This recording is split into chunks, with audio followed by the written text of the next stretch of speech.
Happy Tuesday. Phil Lindeman with your Krystal 93 News at noon.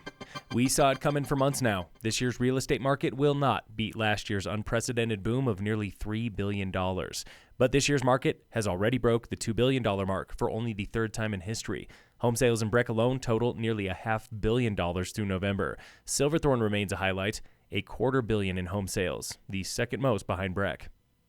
A few dozen people in Boulder County spent the night away from home last night when a wildfire forced them to evacuate. Multiple agencies report the Sunshine Canyon fire started as a structure fire and spread to the nearby forest. It quickly consumed 16 acres and is now holding steady. Firefighters are back on scene right now.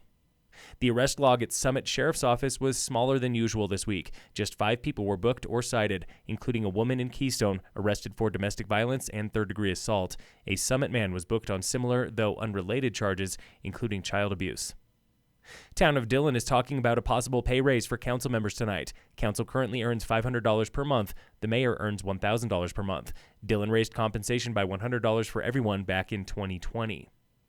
Parents in Eagle County are about to pay 25% more for early childhood care. The Vail Daily reports parents paying $55 per day right now will pay $69 per day per kid next school year. The Eco School Board was split on that fee increase. School officials say they need it to break even. Parents in the Roaring Fork Valley have spoken. When you call a snow day, make it a full day. The Post-Independent reports on a parent survey showing adults and kids do not want a half day of school when classes are postponed for snow. Just make it up later in the year, they say. Other mountain districts, including Summit, use delayed starts. Classes begin as soon as the roads are ready.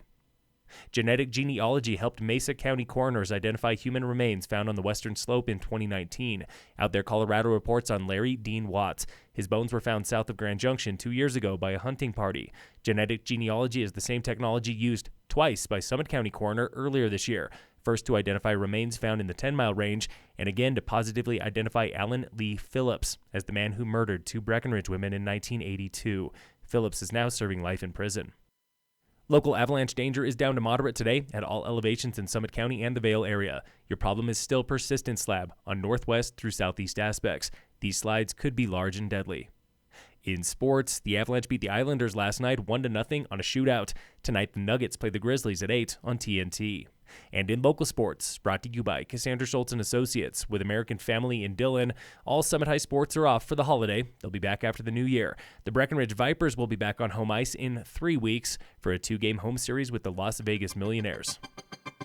Phil Lindeman, Krystal, 93 News.